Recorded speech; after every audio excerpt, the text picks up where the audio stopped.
যদি বন্ধুরা কেমন আছেন সবাই, আশা করি সবাই ভালো আছেন। টেকনিক্যাল সলিউশন ভিডিও আজকের ভিডিওতে সবাইকে স্বাগতম।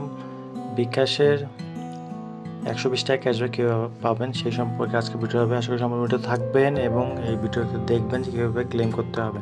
প্রথমত আপনাদের বিকাশে পেমেন্ট করতে গেলে 600 টাকার প্রোডাক্ট হতে হবে, প্লাস শিপিং থাকতে হবে এবং আপনাদের এখানকার বিকাশের একটি ভাউচার, এই ভাউচারটি আপনারা ক্লিক করবেন যে 599 15% অফ, এটা ইউজ মানে এখানে এরকম কালেক্ট অপশন আছে, কালেক্ট অপশনে ক্লিক করে নেবেন, তারপর বিকাশে পেমেন্ট করবেন। তো প্রোডাক্ট হতে হবে 600 টাকা, তারপরে আপনাদের শিপিং চার্জ এক্সট্রা আরও 100 টাকা হতে পারে বা 20 টাকা 30 টাকা 40 টাকা হতে পারে। প্রোডাক্টের প্রাইস হতে হবে 599 উপরে। তো ধরেন আমরা চলে যাই একটু কাটে, তো এইখানে যদি আমাদের প্রোডাক্টগুলো সিলেক্ট করি,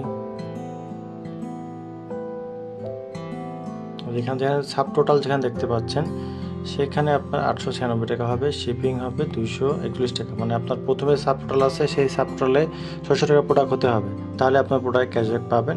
এইখানে চেক আউট করবেন, চেক আউট করার পরে আপনার পিক আপ পয়েন্ট নেবেন, হোম অ্যাড্রেস দেবেন, সেটাতে আপনার ইচ্ছা। তারপরে শিপিং ভাউচার, তারপরে ভিউ ভাউচার কোড, এগুলো আপনার ক্লেম করে নিতে পারবেন। আমি অর্ডার করেছি তাই আমারটা আসতেছে না।